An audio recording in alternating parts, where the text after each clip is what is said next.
अस्सलाम वालेकुम प्यारे बच्चों। उम्मीद है कि आप सब खैर वाफिज से होंगे। आज का जो हमारा टॉपिक है वो है पार्ट्स ऑफ स्पीच। जी कि इंग्लिश में कितने जो पार्ट्स ऑफ स्पीच हैं वो कितने किस्म के हैं और पार्ट्स ऑफ स्पीच किनको हम बोलते हैं। इससे पहले आपको याद होगा हमने सेंटेंस के बारे में पढ़ा, काइंड्स ऑफ सेंटेंस, यानी कि थोड़ा सा याद दिलाना चाहूँगी आपको कि sentence is a group of words which makes a complete sense.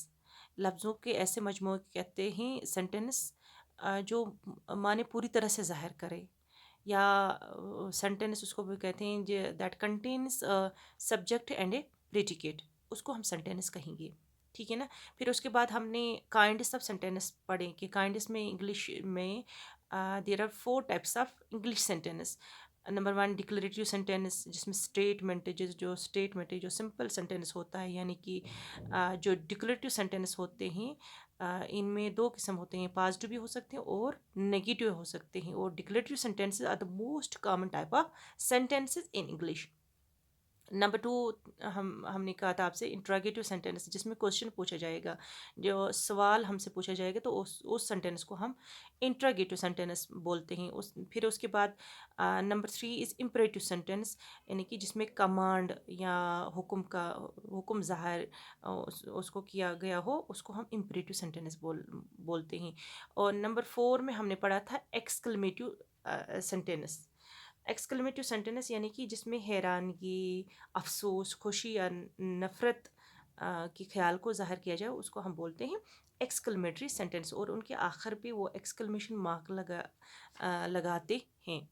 तो आज हम पढ़ेंगे इसके आगे पार्ट्स ऑफ स्पीच के बारे में। थोड़ा सा आपको हमने इससे पहले भी थोड़ा थोड़ा सा बताया था लेसन के दौरान, जो ग्रामर वर्क होता है उनमें हमने आपको ये इनके नाउन, प्रोनाउन वगैरह, एडवर्ब, वर्ब के बारे में पढ़ाया है।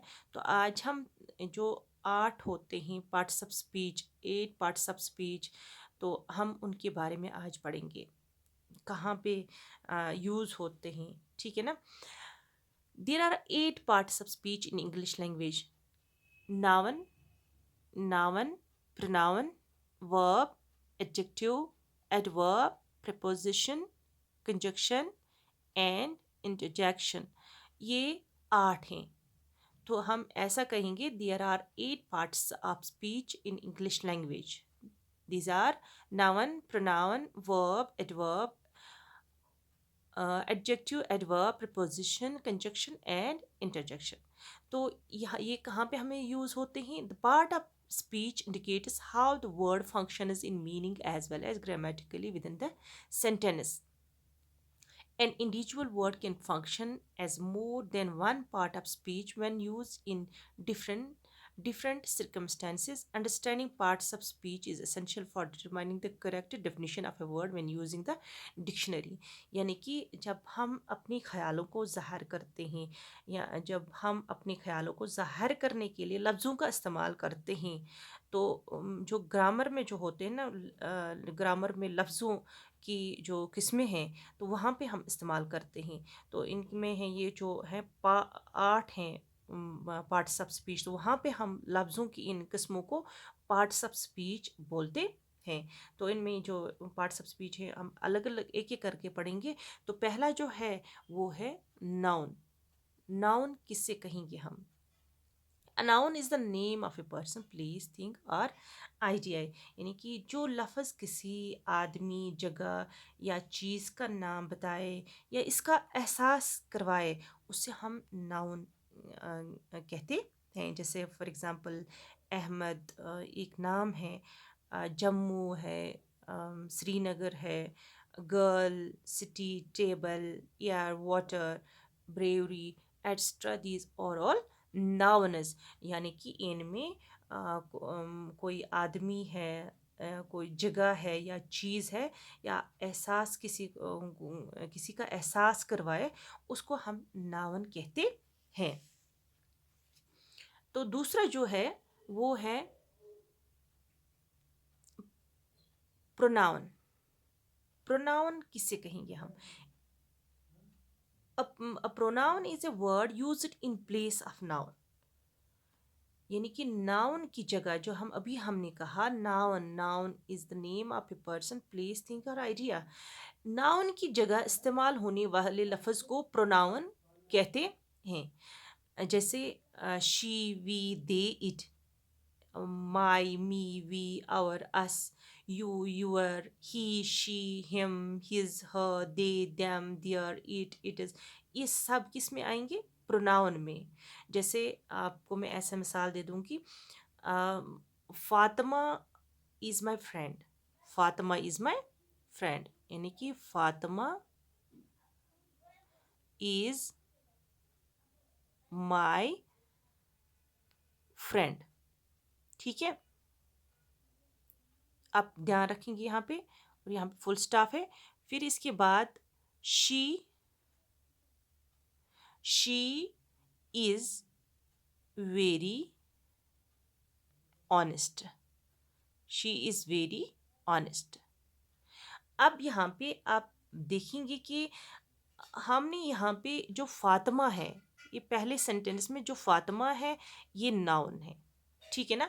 तो हमने फातिमा के बारे में दूसरे सेंटेंस में लिखा कि शी इज़ वेरी ऑनेस्ट, तो हमने यहाँ पे फातिमा के बजाय शी लगा दिया, यानी कि उसको शॉर्ट कर दिया। इससे हमें आसानी भी हो जाती है कि जो प्रोनाउंस होते हैं, कि हम नाउन की जगह जब हम इस्तेमाल उनको करते हैं तो हमें टाइम भी बच जाता है, और हम इसको आसानी से हम लिख पाते हैं, और हमारा ये लिखने का जैसे स्पेस भी है उससे भी बच जाती है। तो बार बार हम एक ही नाम के बजाय वहाँ पे प्रोनाउन का इस्तेमाल कर सकते हैं। जैसे Fatima is my friend, Fatima जो है वो नाउन है, दूसरे सेंटेंस में हम फातिमा की जगह हमने लगाया शी, और शी जो है ये प्रोनाउन है।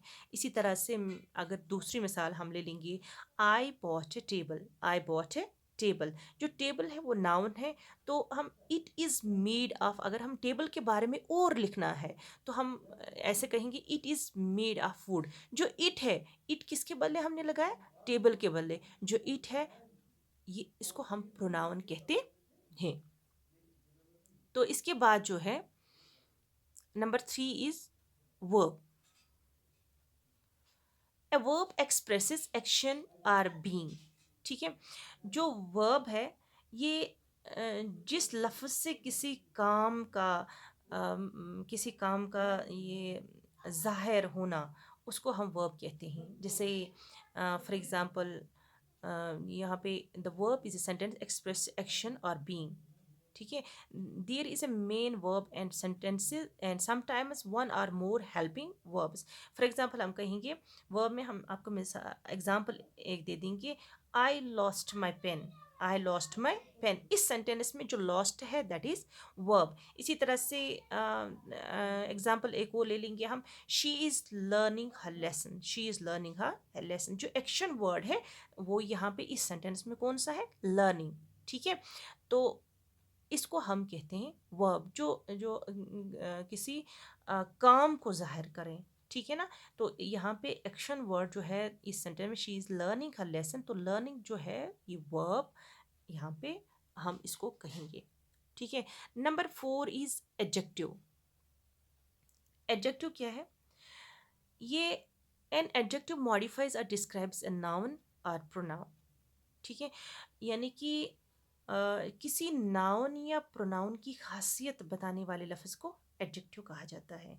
For example a young man, a young man, जो यंग है यानी कि ये किसकी खासियत बयान करता है? ये मैन की, मैन जो है ये नाउन है, नाउन की खासियत को बयान करता है, तो इसको हम एडजेक्टिव बोलेंगे। इसी तरह से एन अनहैप्पी पर्सन, जो अनहैप्पी है ये किसकी खासियत? उस पर्सन की खासियत को बयान करता है, तो यहाँ पे अनहैप्पी जो है दैट इज़ एडजेक्टिव।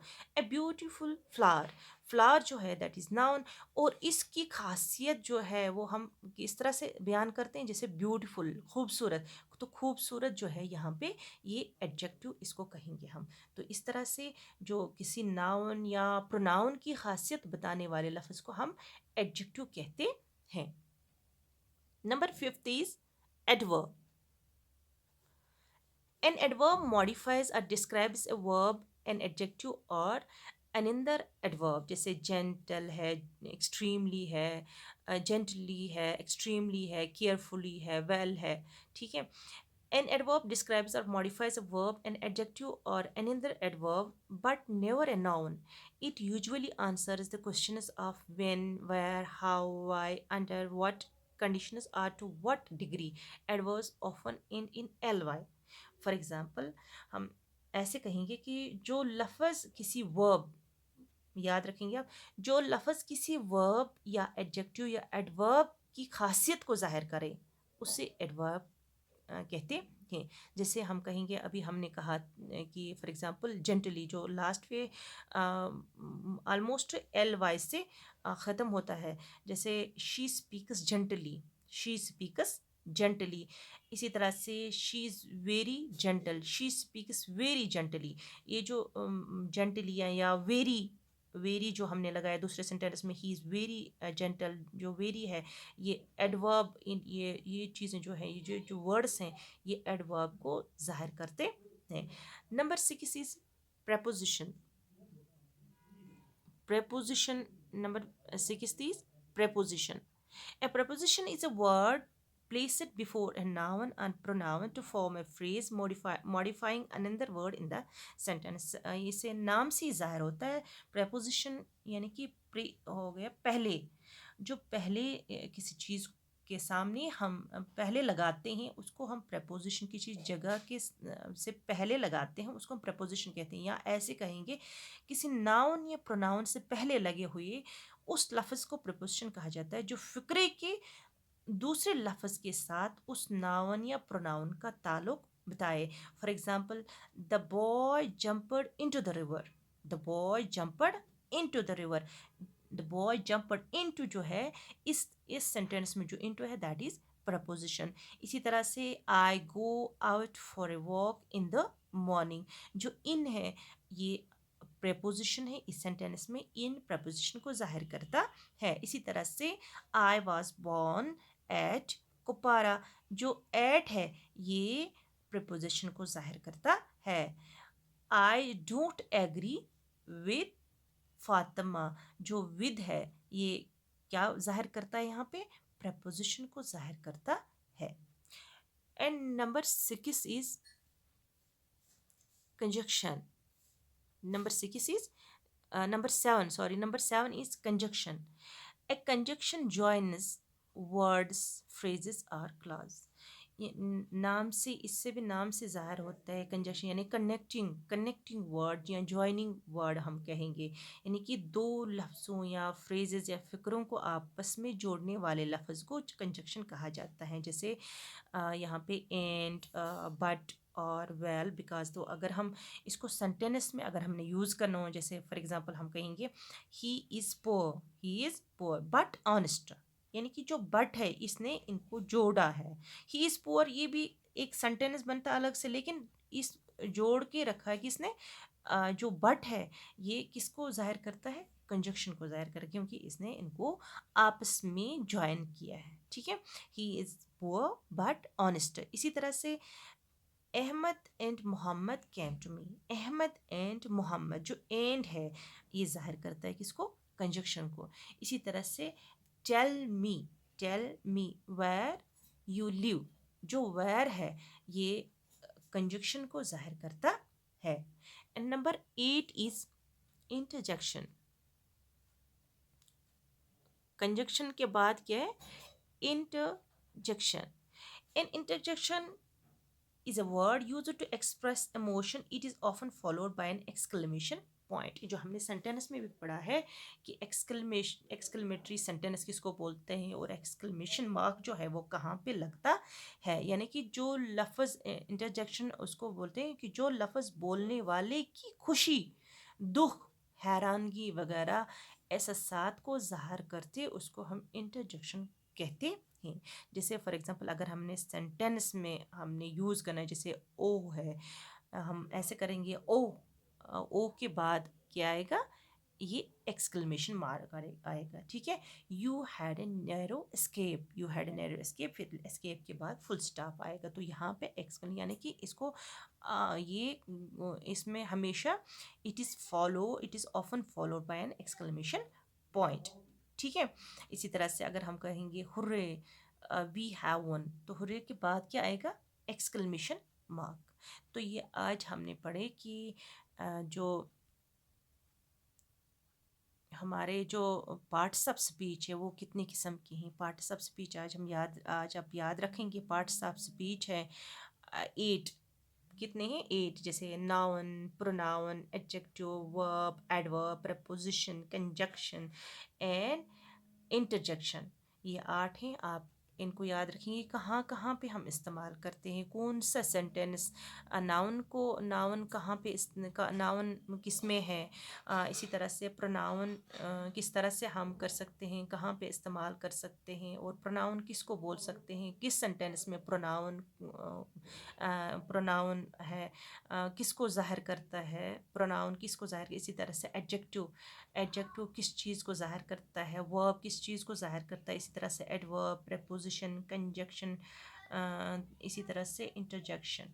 तो ये 8 आप याद रखेंगे कि इंग्लिश में जो पार्ट्स ऑफ स्पीच है, there are 8 parts of speech in English language.